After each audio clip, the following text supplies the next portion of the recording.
Hello, today I am present at Stalag Luft 3 here in Jagan, Poland, and I would like to share with you an epic poem called Our Way to Freedom.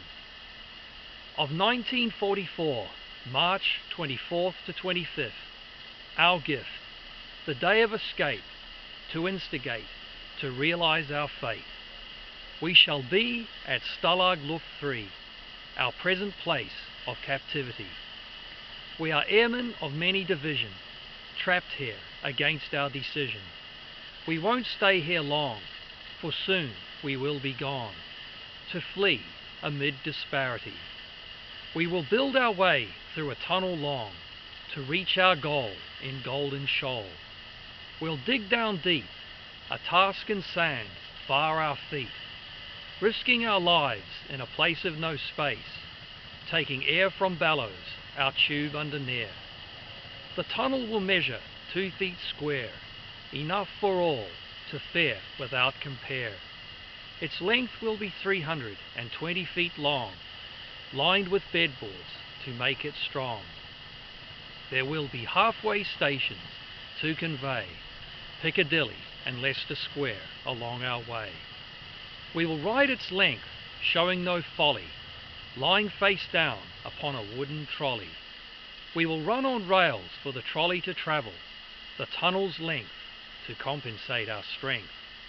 The tunnel will be lit with lights of type, leading us to flight with freedom in sight. We will be brave and bold, we are airmen of a unique fold. We come from nations far apart, New Zealand, Australia, Canada, South Africa, Britain to start, gathered together to take our part. The Polish, Norwegian, Lithuanian, Dutch, Belgian, French, Czech, Greek, Europeans at heart, to join us as we all depart. Our British nature of determination and pride will ultimately stand, not to divide, only to be our endearing guide. We shall dig 3 tunnels in all, Tom, Dick and Harry they to be called.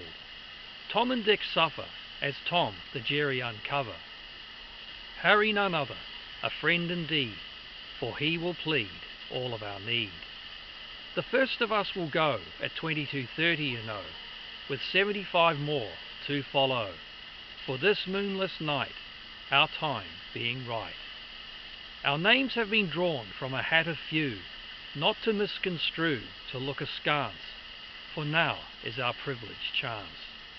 As we stand together to say goodbye, it is now or never for our endeavour. We unveil our trapdoor in hut 104 to the shaft below, climbing down one as we go, 2 follow, to Harry's entrance, 30 rungs to go. To meet the tunnel's end, a rise 12 deep, twice a tug of rope, a signal to depend. We make our way to the Sagan station amid frustration. Banded together, using all of our clever, we seek to find the station's entrance. Only the darkness defeats us. Our aim was to meet the train, for now this is in vain. The dawn rises to break our cover, soon the Luftwaffe will discover. Now we stand on the platform of Sagan station, looking to one another amid contemplation, trying to avoid each other's glance, as already we stand not much chance. We decide to dissipate and not hesitate, for the danger we face will show no grace. We are all airmen, brave and honest, secreting ourselves to pledge our promise, to be free, to combat the enemy, to conquer the Jerry. We spread to Europe wide, trying to hide, using all our senses as to guide. 2 of us Norwegian reach Sweden to neutral freedom, our other being Dutch of such to reach Spain to attain.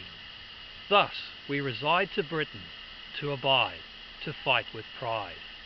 The 23 to remain will be fraught in court, to be detained. Our eventual misfortune will be claimed by the Gestapo reign. 50 of us, comrades and all, will fall, to be by the Gestapo to die before being tried. 26 of us, comrades to remain, will show no refrain, to survive, to live, not to be slain in vain by the Gestapo of disdain. We are escapers, remembered of our objective, reflective of ingenuity and integrity against tyranny. After the war's end, there will be no more to pretend. For those of our deaths, they will contend to be condemned. On the night of the escape, there were many problems for the escapers, which included falls in the tunnel. At the beginning of the escape, frozen boards on the exit shaft, and the overall factor that the tunnel was too short, just short of the forest line behind me. There was also a major power cut during the escape caused by an air raid over Berlin. The escape will always be remembered as honoured dynamism. Forever remembered the 50. Today I will just show you a brief view of Stalag Luft 3, and I hope you enjoy the video. Thank you.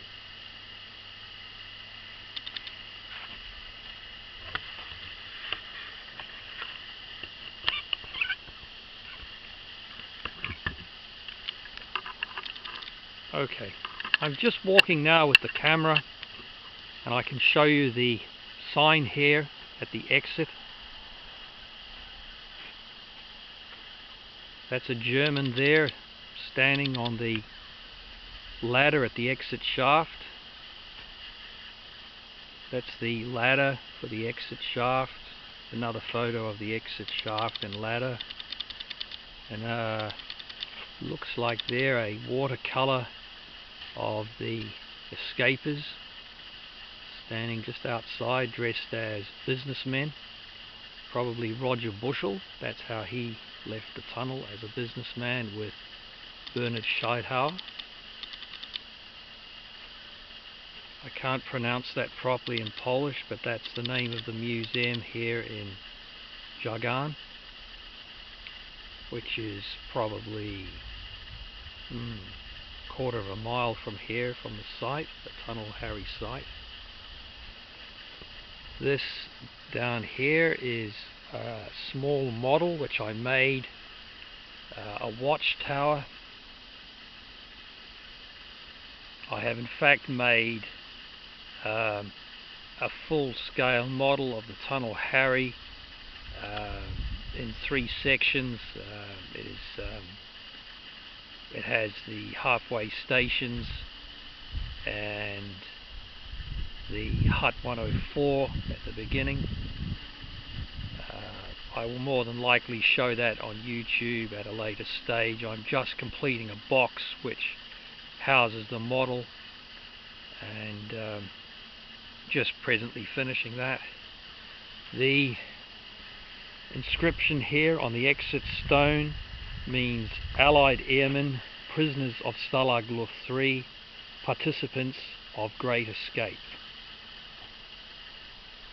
That's the Harry exit stone there. The RAF stone here marking 24th, 25th, 3rd month, March 1944. Okay, so I'll just walk along here. This is the tablet marked in Latin per ardua ad astra, which means through adversity to the stars. Okay, now this is the road just on the outside of Stalag Luft 3. Right there. I'll just turn the camera around so you can see the other end of the road. Directly across the road there is the replica watchtower. Right there. That's the road just here.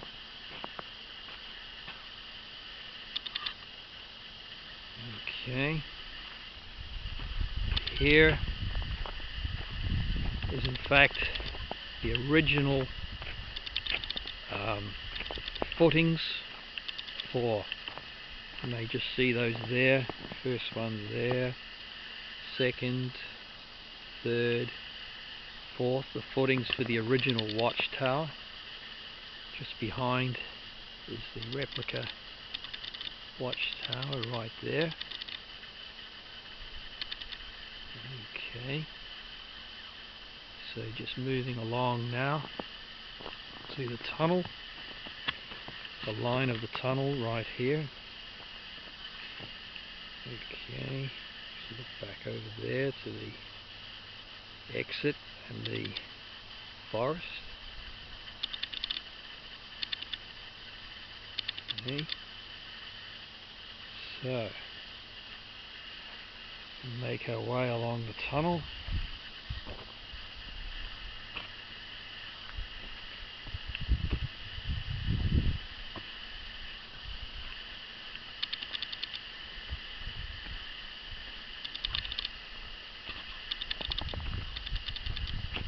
We will shortly be at Leicester Square, the halfway station, Leicester Square. There it is right there.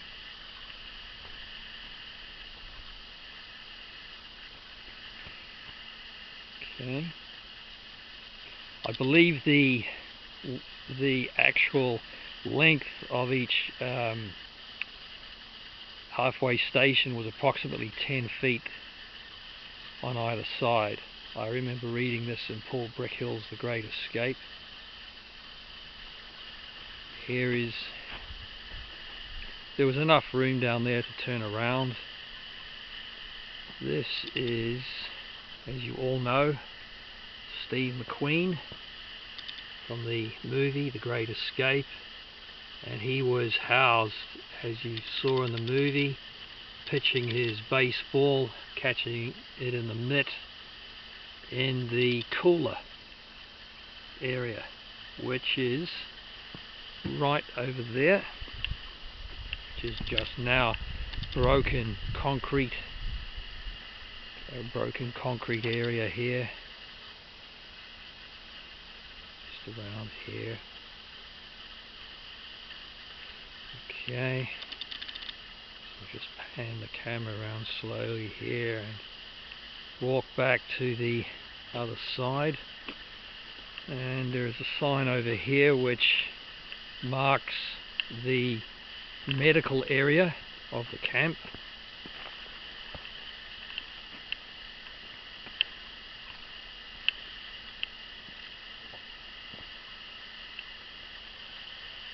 Okay, so there.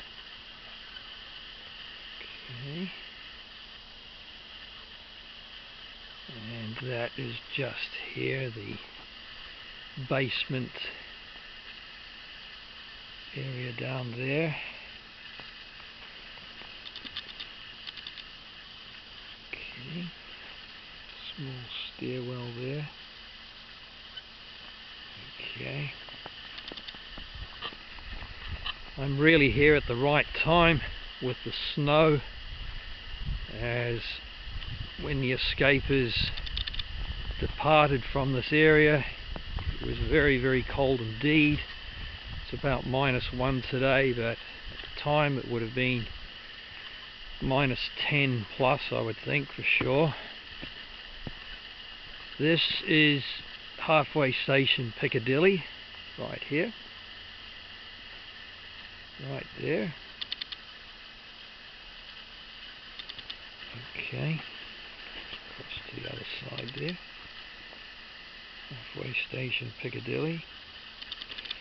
A lot of this concrete work needs a little bit of cleaning. In fact, I do quite a bit of voluntary work here at this site, and I have in fact over the years I have in fact repainted all of these names on the tablets.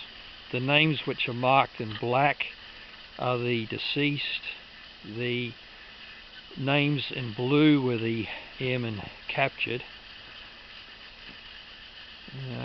Quite a lot of work to repaint all the names. but it's a very nice thing to do. There's a big name right there, the Big X, which is Roger Bushell. He was the leader of the Great Escape, and other British names there. The majority of the victims of the Great Escape were British. Bernard Schoedhauer, who was a Frenchman, he accompanied Roger Bushell during the escape. They were close friends.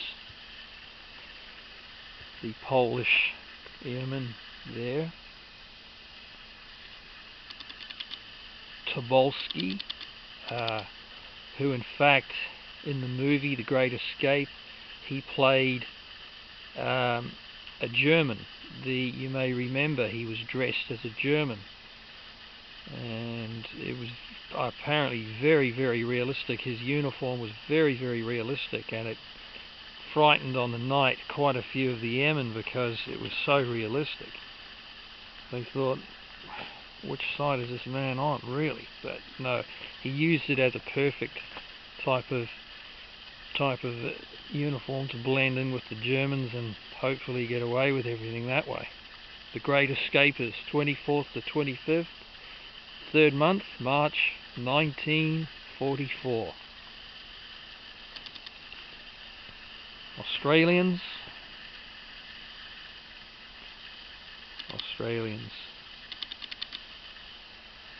I am in fact born in Australia, Perth, Australia. Canadians, and the 3 men who escaped and made it to freedom: Per Bergsland, Jens Muller, names marked in green, and Bram van der Stok. Okay, this is the entrance, Tunnel Harry entrance. Okay, moving over here, just bring the camera up to level here, turn around. In this area right here, this big white patch, that is where Hut 104 was situated. And further back in the forest were other amenities such as a theatre, a camp theatre. Okay, so we move along here. Just turn the camera around. Okay, there, and the final sign here. A few more signs need to be put back in place down here at Tunnel Harry, which I should be able to do this year. They are still over at the museum, so I should be able to put a few more signs in here. Good photography here showing the entrance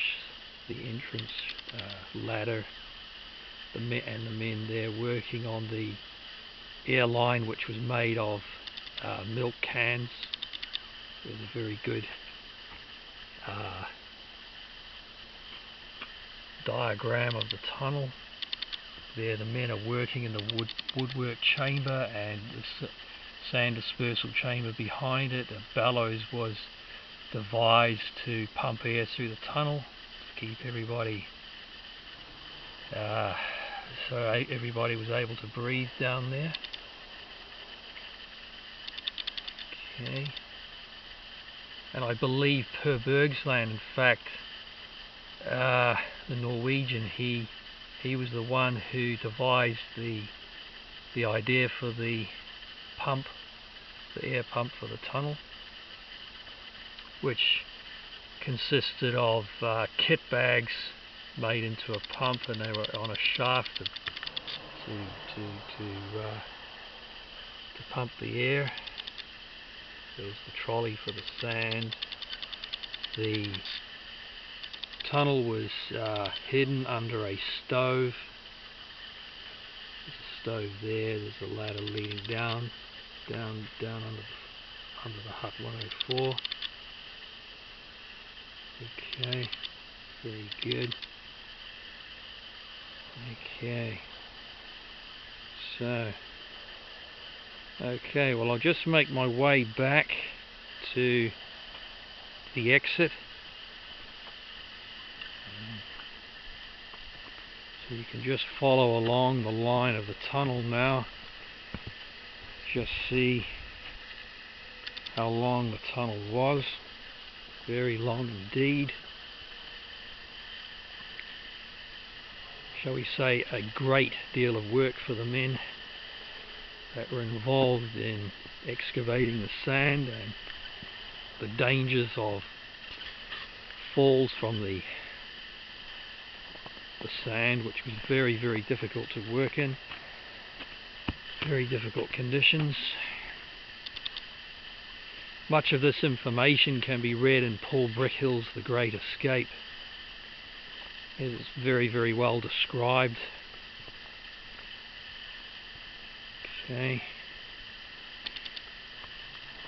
I'll just walk over to the replica watchtower, and I've got about 7 minutes left here, so I'll just keep moving and I will show you up in the tower the view.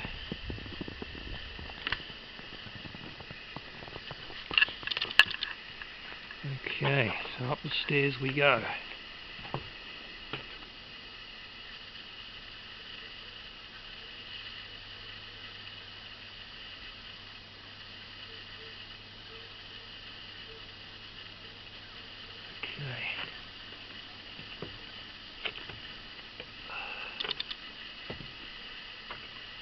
On the night of the escape, a sentry was walking on the outside of the road, and he walked right to the exit, and the whole plan was foiled. Leonard Henry Trent was lying on the outside of the tunnel. Ravel Carter, who was at the rendezvous tree about 60 yards into the forest, he was waiting there. And Langlois, who did the rope signal from behind a ferret fence on the forest line, panicked, seeing the guard walking on the outside of the road. He wasn't in fact supposed to be there, but he was on the night, which was a very, very big problem for the escapers. He rested in the end within a foot, right at the hole was right at his feet. Leonard Henry Trent was at his feet, and he didn't discover this until he saw the slush running into the forest, the dark line where the men had been crawling into the forest. And I think he saw Michael Shand, the New Zealander, and he went to fire in Shand's direction. And Ravel Carter, who was in the forest at the rendezvous tree, saw what was going to happen. He jumped up. He said, "Nish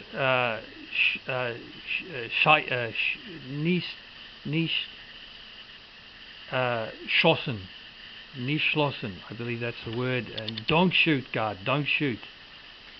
And with that, Ogie Ogilvy jumped up and ran with Michael Shand, and they escaped.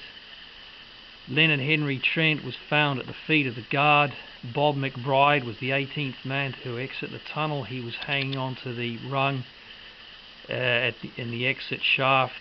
Langlois surrendered behind the ferret fence. Ravel Carter came forward. Trent rose to his feet, giving the guard the fright of his life. And Bob and the guard pointed the gun down at his rifle down at Bob McBride and ousted him out of the exit shaft. and the 4 men were surrendered at the exit. It was a very dynamic thing for the men to achieve, and you must take your hat off to them for their great courage. Okay, well, it's been very good doing the video today, and I hope you have enjoyed it.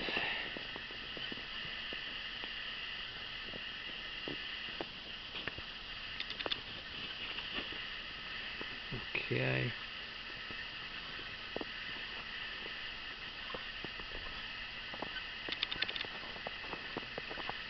Okay, so just walking back over to the exit now.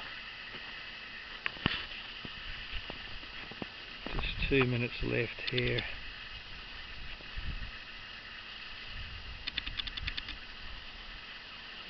Okay.